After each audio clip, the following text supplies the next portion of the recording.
एकदम हाउसफुल करके ही हॉल चलाने में मजा आता है। और एक ट्रेनिंग में मतलब ज्यादा फायदा लेना भी चाहते हैं। बहुत बढ़िया। ये सारे लोग ना सर पसीने की कमाई खाते हैं।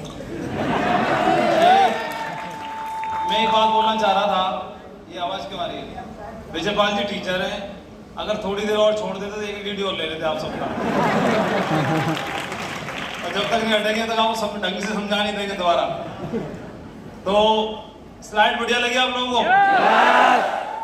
आप लोग हमसे बेहतर प्लान दिखाना जानते हैं, फील्ड के मास्टर हैं आप। दिन में आड़े टेढ़े तिरछे सब तरह के लोगों को सीधा करते हो आप लोग, और हमारे जैसे यानी कितने मास्टरों को आपने प्लान दिखाया होगा।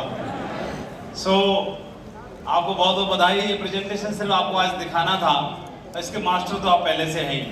बस अच्छी बात यह है कि कंपनी ने नया प्लान दे दिया है। प्लान दमदार है कि नहीं? प्लान दमदार कैसे है, एक स्लाइड से बताना चाहता हूँ। इस स्लाइड से नहीं, एक एग्जांपल से। इस स्लाइड तो क्लोज हो गई, एक लास्ट स्लाइड दिखा में कंपनी का पूरा प्लान है। अभी तक एक ऐसा प्लान इजाद हो गया है कि अगर कोई व्यक्ति ज्वाइन करता है और यूसीए बनता है तो 200 करोड़ का मालिक होगा। कितना दमदार प्लान है। एक चार्ट में बता सकते हो आप कितने में? एक चार्ट में। इस प्लान के क्या फायदे हैं? कोई डायमंड खड़े हो जाओ, जो पुराना डायमंड मतलब नया बना है डायमंड खड़े हो जाओ। कोई डायमंड अभी बन रहे हो क्या? इसके डाउनलाइन में भी कोई नहीं है। राधेश्याम, आपने कितना पैसा कमाया? जोर से बोलो, माइक ले लो जल्दी। आपकी इनकम बताओ रामकेश जी। हाँ, लगभग 20 लाख। लगभग क्या? ऐसे आपको मालूम नहीं क्या? हाँ, 40 कितनी? 40 में थोड़ी कम है क्या? क्योंकि ज्यादा कमाई होती तो 40 लाख प्लस बोलते हैं। ठीक है, 40 मान लेते हैं तो बढ़िया हुआ आप नहीं पहले बने। अब नया वाला कमाएगा 1 करोड़ रुपए। ये है प्लान। हेलो जी, पुराने ने कमाए 40 लाख और नया कितना कमाएगा? दमदार तालियां अब होनी चाहिए कंपनी के प्लान के लिए।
टीम का माहौल पहले से बदला हुआ है। कंपनी ने प्लान 31 तारीख को लॉन्च किया, उसी दिन से उसी रात से माहौल बदला हुआ है। और अभी हमारे सभी लीडर्स का मोरल एकदम सातवें आसमान पर है। और ये तो सब इस टीम का मुखिया बाज है पहले से ही। उसने दुनिया की बाकी कंपनी के डायरेक्टरों को उड़ना सिखाया है, जसवीर सिंह जी। तो बाकी तो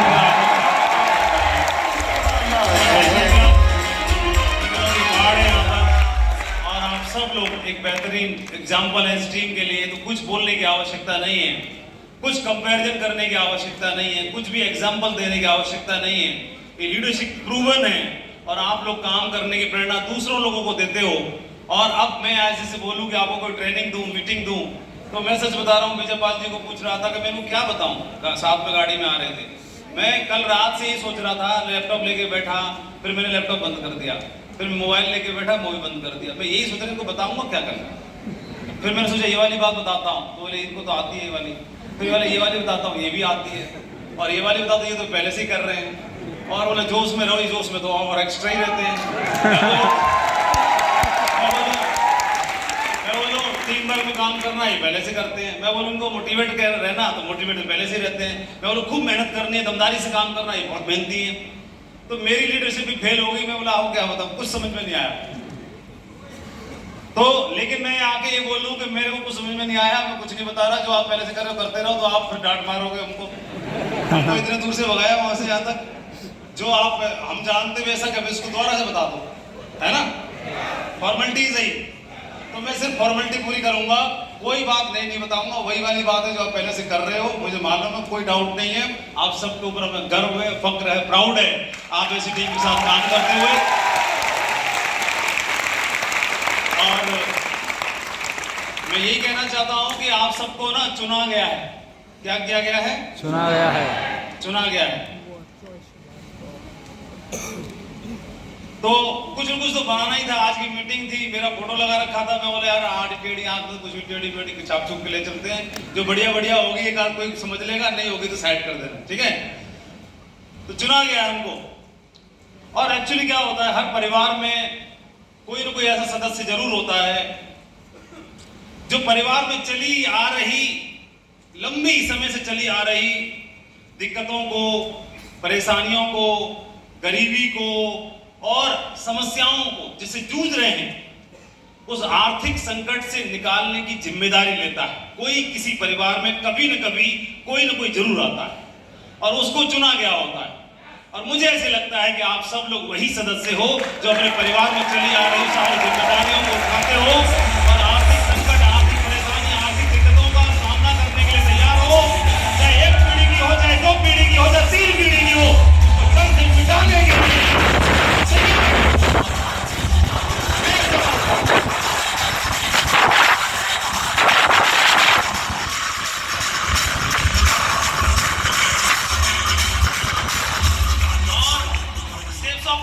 अल्टीमेट गोल क्या है हमारा? आप सबने सेफ्स ऑफ ज्वाइन कर लिया। अल्टीमेट गोल क्या है? अल्टीमेट गोल क्या? अल्टीमेट गोल क्या है? डायमंड बनना अल्टीमेट गोल नहीं हो सकता। डायमंड बनना अल्टीमेट गोल होता तो डायमंड भी यहां बैठे हुए हैं, ये फ्री हो जाने चाहिए। डायमंड बनना अल्टीमेट गोल नहीं है। हम जो भी बने, डायमंड बने, डबल डायमंड बने, वीनस बने, मरकरी बने और भी ऊंचे नीचे पायदान हासिल करें, वह डायमंड बनते बनते या जो भी बनते बनते अल्टीमेट गोल को हासिल कर लें, वह है। तो अल्टीमेट गोल क्या है? वहां पहुंचते पहुंचते जो भी एक सम्मान का लेवल है, वहां पहुंचते पहुंचते जो लेवल आपने तय किया, यूसीए पहुंचते पहुंचते, डायमंड पहुंचते पहुंचते, कुछ भी पहुंचते पहुंचते उस गोल को अचीव कर लें, अल्टीमेट गोल को अचीव कर लें। तो अल्टीमेट गोल क्या है वह जानना, समझना बहुत जरूरी है। सिर्फ डायमंड बनने कोई नहीं आया यहां। किसी हमने सुना क्या डायमंड बड़ा पद होता है इसलिए हमने डायमंड बनने के लिए हाँ कर दिया। सिर्फ डायमंड बनने के लिए नहीं आए, डायमंड बनते बनते उस गोल को अचीव कर लेना ही हमारा मकसद है। और अल्टीमेट गोल क्या है? तो अल्टीमेट गोल डायमंड बनना है नहीं, डायमंड बनते बनते गोल को अचीव कर लेना है। वो गोल जानना है, वो गोल समझना है आज कि बनना क्यों है डायमंड, वहां पहुंचना क्यों है और वो गोल क्या है हमारा, वो पहुंचना। तो मेरा एक प्रश्न है आपसे, मेरा एक प्रश्न है कि किसी भी फ्लाइट का, किसी भी एरोप्लेन का अल्टीमेट गोल क्या होता है? क्या होता है? कोई बताइए, कौन बताएगा? बोलो बोलो। हाँ ये मैडम बोलो, आप खड़े हो, रुक जाओ, पूछ लो। अपनी मंजिल कौन सी मंजिल है उसकी? राजेश वो लेके आए थे क्या? हाँ क्या बोला आपने?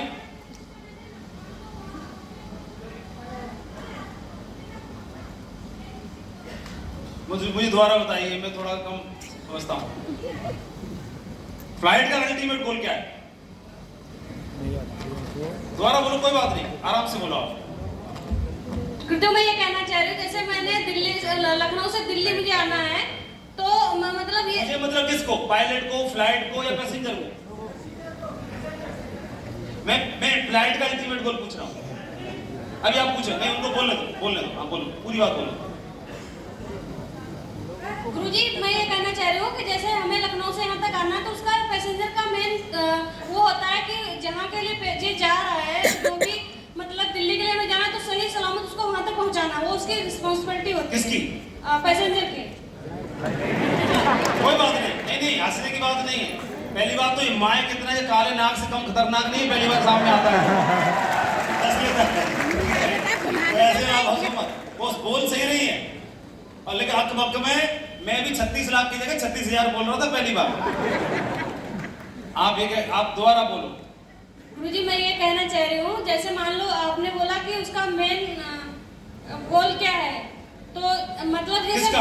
हवाई जहाज का। हवाई जहाज का। हाँ। तो जैसे मैं उसका जैसे मान लो उसमें मैं वहाँ से फ्लाइट से मैं कहीं पे रनिंग कर रही हूँ, तो सर वो उसका ये कर्तव्य है कि मुझे जहाँ तक मैं जाऊँ उसका ये है कि सही सलामत मुझे वहाँ तक पहुँचाए। कौन? फ्लाइट। हाँ सही तो पकड़ा, सही पकड़े हैं। हाँ जी चलो ठीक है, चलो बोलो, आप भी बोलो, आपके दिल की हो जाएगी, बोलो जोर से बोलोगे तो ही बोलने दूंगा, एक बार और जोर से। हाँ बोलो क्या? नहीं जहाज का अल्टीमेट गोल क्या है?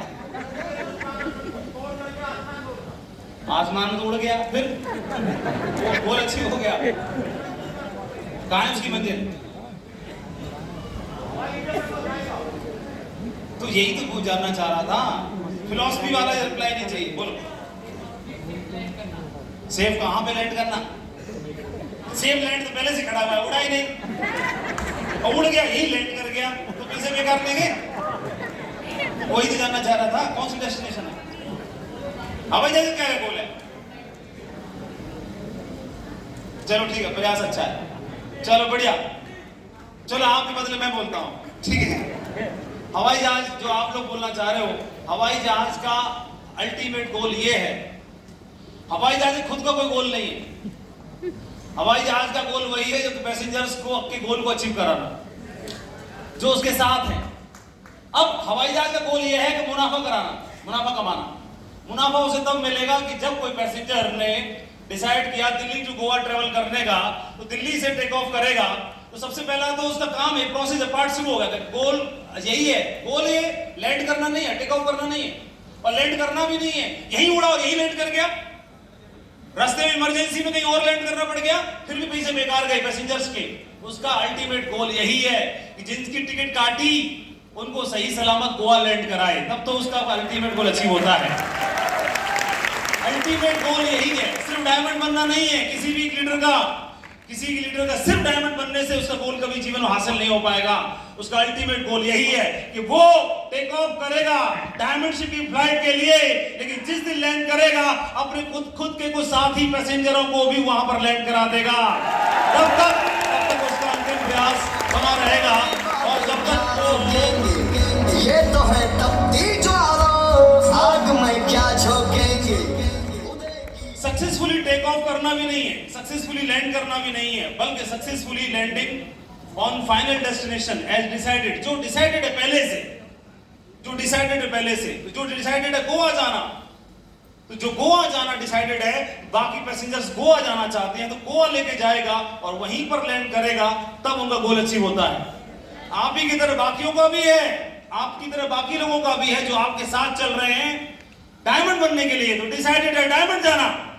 तो जो हमारे साथ में कुछ और पैसेंजर्स हैं, कुछ और साथी हैं, कोर ग्रुप के 10, 20, 25, 30, 40, 50 लोगों को अगर आप वहां पर जाकर के लैंड करा देते हो, तो आपकी जर्नी और आपका अल्टीमेट गोल आपको अचीव हो जाता है।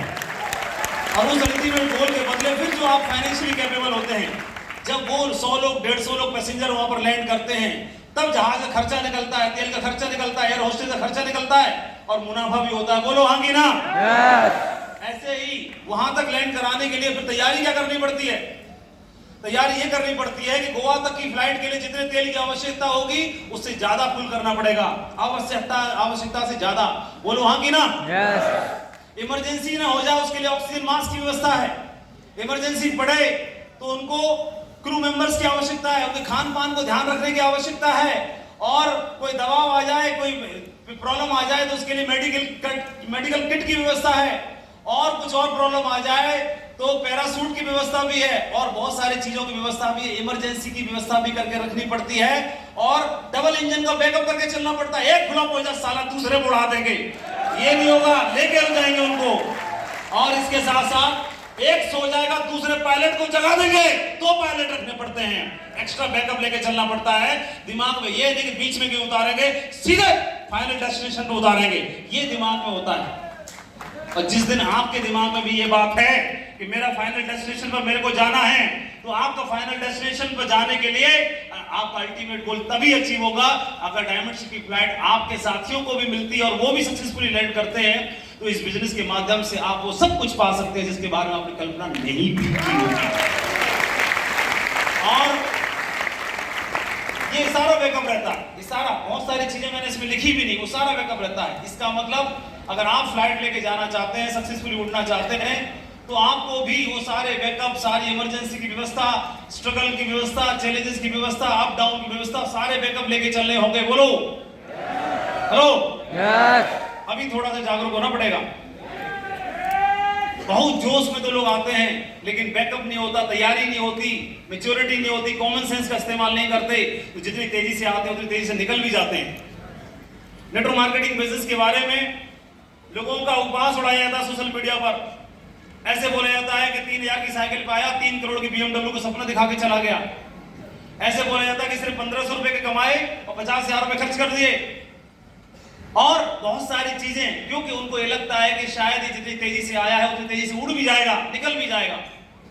तो उस तरह के एग्जाम्पल्स हमको सेट करने पड़ेंगे कि अगर आपने 1500 रुपए कमाने के बावजूद भी 15 करोड़ का सपना आपने दिखाया, तो आने वाले समय में आप 150 करोड़ के मालिक भी आपने बन के दिखाया, तो आने वाले समय में हजारों लाखों लोग आपकी वीडियो को दिखा के आपसे इंस्पायर होंगे और प्रेरित भी होंगे।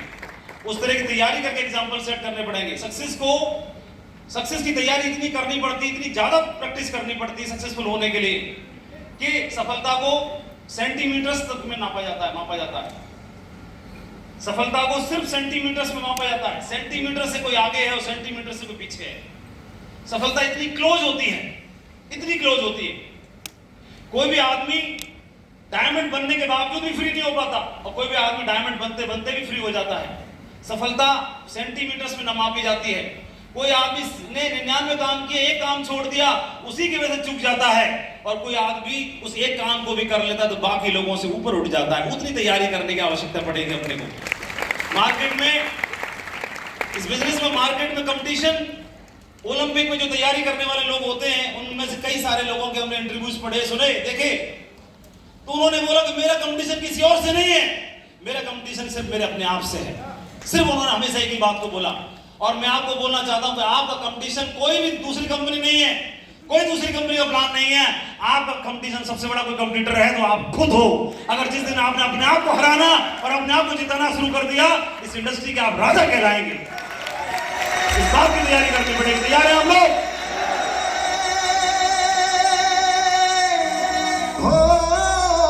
तू न चलेगा तू चल देगी राहें, मंजिल को तरसेगी तेरी निगाहें, तुझको चलना होगा, तुझको चलना होगा, तुझको चलना होगा, तुझको चलना होगा। नदियाँ चले चले धारा, चंदा चले चले तारा, तुझको चलना होगा, तुझको चलना होगा, तुझको चलना होगा, तुझको चलना। किसी आदमी को तैयारी करने के लिए एनर्जी, ऊर्जा कहां से आएगी और कैसे आएगी? क्योंकि किसी के बार बार समझाने से आदमी नहीं कर पाता है, किसी की बार बार ट्रेनिंग देने से नहीं कर पाता है, वो सब टेम्परेरी हो जाता है।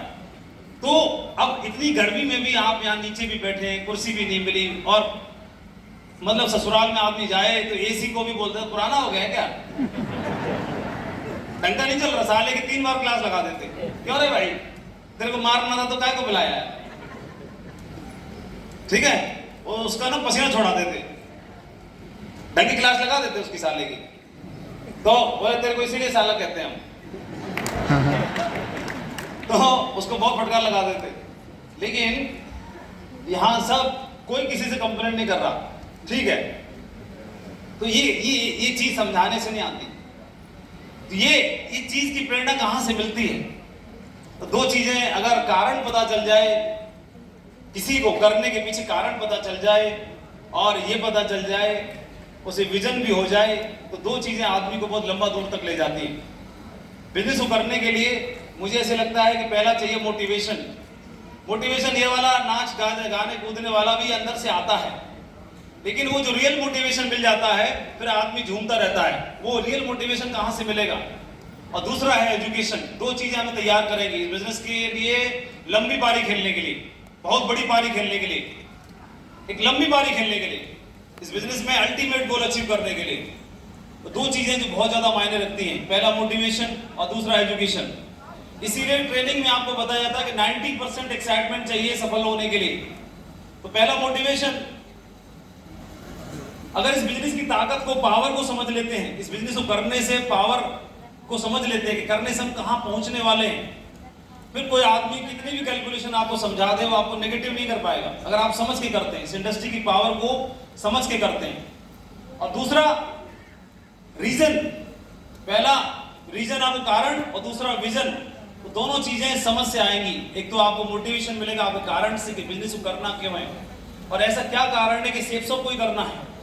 तो वो दोनों चीजें आपको कहां से मिलेंगी, मोटिवेशन कहां से मिलेगा? तो मोटिवेशन आपको किसी न किसी मोटिव से मिलता है। इस बिजनेस को करने का जो कारण है, आपका रियल कारण है, वो रियल कारण आपको मोटिव देगा, वो आपको मोटिवेट करेगा। और कारण कहां से ढूंढ के लाएंगे? तो यहां पर हमने फर्स्ट ड्रीम की स्लाइड दिखाई। ये ड्रीम की स्लाइड मोटिवेट नहीं करती है। बड़ा घर, बड़ी गाड़ी, बड़ा बंगला, विदेश विदेश की यात्राएं, छुट्टियां, ये सब मोटिवेट नहीं करती, मालूम है, ठीक है। लेकिन जिस घर में, जिस परिवार में हमने जन्म लिया, जहां पर हम रह रहे हैं और वहां पर लगातार हम देखते हैं कि वो एक कंप्रोमाइज करने पड़ते हैं हमारी फैमिली में, हमारे परिवार में, और जिस परिवार में हमारा जन्म हुआ उस परिवार में पेरेंट्स हैं, सिस्टर है, भाई बहन है, और हर जगह हर पल चारों तरफ अगर आंखों को उठा के देखते हैं तो चारों तरफ हमें बहुत सारी चीजें इतनी दिखाई देती हैं जो उम्मीदें भरी नजरें हम पे टिकी हुई हैं। और वो उम्मीदों भरी नजरें इस बात के लिए टिकी हुई हैं कि ये कुछ करेगा, ये कुछ करेगा, ये कुछ करेगा, ये कुछ करेगा, ये कुछ करेगा और ये कुछ करेगा। इस परिवार में कुछ बदलाव आए, कुछ बड़ा बदलाव आएगा, ये कुछ करेगा। तो वो उम्मीदों भरी नजरों को कोई मुंह से नहीं बोलेगा, कोई पोस्टर नहीं लगा हुआ है, लेकिन जो जागा हुआ है, जो अवेयर है, जो जागरूक है, वो सब चीजों को भांप लेता है, समझ लेता है, और वो सब चीजें उसको चुभती हैं चारों तरफ से, और वो जब चुभती हैं उन सब चीजों को समझ लेता है और वो करने के लिए तैयार हो जाता है, वो जिम्मेदारी लेने के लिए तैयार हो जाता है। कोई एक बच्चा एक क्लास में पढ़ रहा है तो बाकियों में उसमें बहुत ज्यादा अंतर थोड़ी है, सारे सिलेबस सब पढ़ रहे हैं और वह भी पढ़ रहा है, 1 2 3 बाकियों से आगे क्यों निकलते हैं? क्योंकि उन्हें कोई ना घर परिस्थितियों की उम्र से पहले वो समझदार हो जाते हैं। घर की परिस्थितियां, वो इतना जागा हुआ है, इतना अवेयर है, उन सब चीजों को भांप लेता है। तो बाकियों को जगाना पड़ता है स्कूल जाने के लिए, उसको जगाने की जरूरत नहीं है क्योंकि वो जागा हुआ है, हर चीज समय हर चीजों को भांपता रहता है। हम जिस परिवार में सदस्य हैं, जूनियर या सीनियर, जिस भी रूप में जैसे भी, तो उस परिस्थितियों को भांप करके मेरे सामने गोल ही गोल है, लक्ष्य ही लक्ष्य, छोटी छोटी चीजें हैं, उन सब चीजों को भांप लेता हूं। तो उनको पूरा करने के लिए फिर आदमी को टाइम मैनेज करने के लिए सिखाने की आवश्यकता नहीं है। वो किसानी कर रहा है, दुकानी कर रहा है, पढ़ाई कर रहा है, नौकरी कर रहा है, उसमें से टाइम आराम से मैनेज कर लेता है और मैनेज करके अपने परिवार के लिए कुछ बदलाव करने के लिए तैयारी करता है। वो उत्कृष्ट लेवल पर पहुंचने के लिए भी संघर्ष वो जान जाता है, और जो जीवन परिवार जी रहा है और खुद जी रहा है उसमें भी संघर्ष है, ये भी बात वो जान जाता है। दोनों में संघर्ष है, दोनों ही टफ है। जिस स्थिति परिस्थिति में हम बने हुए हैं उसमें बने रहना भी टाइट है और टफ है, और जहां पर पहुंचना चाहते हैं वह भी टफ है। लेकिन जो लोग समझदार हैं और जो लोग एम्बिशियस लोग होते हैं वो हमेशा उसको चुनते हैं कि परिवार को ऊपर ऊंचाइयों पर ले जाने के लिए कुछ समय का संघर्ष काफी है, न कि परमानेंट संघर्ष में परिवार को डाला जाए, इसको समझ जाते हैं। और एजुकेशन